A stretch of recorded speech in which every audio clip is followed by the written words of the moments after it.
దిమాగ్ ఖరాబ్ అయిందా అంటావు. ఏంటి బుద్ధి పాడైందా, మనసు పాడైందా, ఏమైనా డ్యామేజ్ అయిందా? అందుకే నీ ఆత్మ స్ట్రాంగ్ ఉండాలి. నీ ఆత్మ చెప్పుకోవాలి, ఒరే నీవు దేవుని మర్చిపోవద్దు, ఆయన చేసింది ఏది మర్చిపోవద్దు. నువ్వు తినేటప్పుడు ఇదిగో దేవుడు దీవించాడు కాబట్టి తింటున్నావు, నువ్వు నిజంగా దేవుడు దీవించాడు కాబట్టి తింటున్నావు నువ్వు గ్రహించిన వ్యక్తి అయితే, దేవా వందనములు ప్రభా, నన్ను దీవించిన విధానం బట్టి వందనాలు. The heart of gratitude. ఈరోజు ప్రార్థన చేసుకుని తింటున్నావు, థ్యాంక్ యూ జీసస్ ఆమేన్. అట్లా కాదు.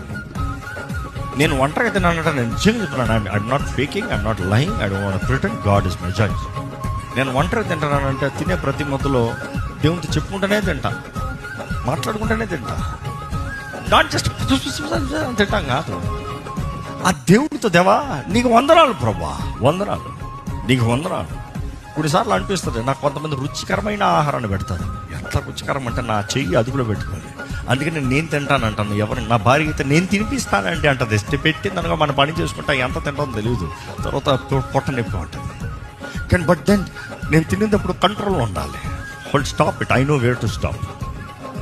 మనం చాలాసార్లు తినేటప్పుడు నాకు అనిపిస్తుంది, ఎంతోమంది సేవకులకు కూడా ఆహారం సరిగ్గా లేదు పాపం, కానీ నాకైతే మంచి ఆహారం పెట్టగలను ప్రజలు ఇచ్చావు ప్రభా, థ్యాంక్ యూ, థ్యాంక్ యూ.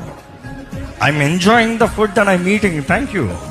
ఇవన్నీ ఉంటాయని నేను సావక రాలేదు, కానీ వచ్చిన తర్వాత నువ్వు నమ్మదగిన దేవుడు, నువ్వు చెయ్యి విడిచిపెట్టవు, నువ్వు తృప్తిపరిచే దేవుడు అనేది నిరూపిస్తున్నావు Prabha, thank you. There is always gratitude.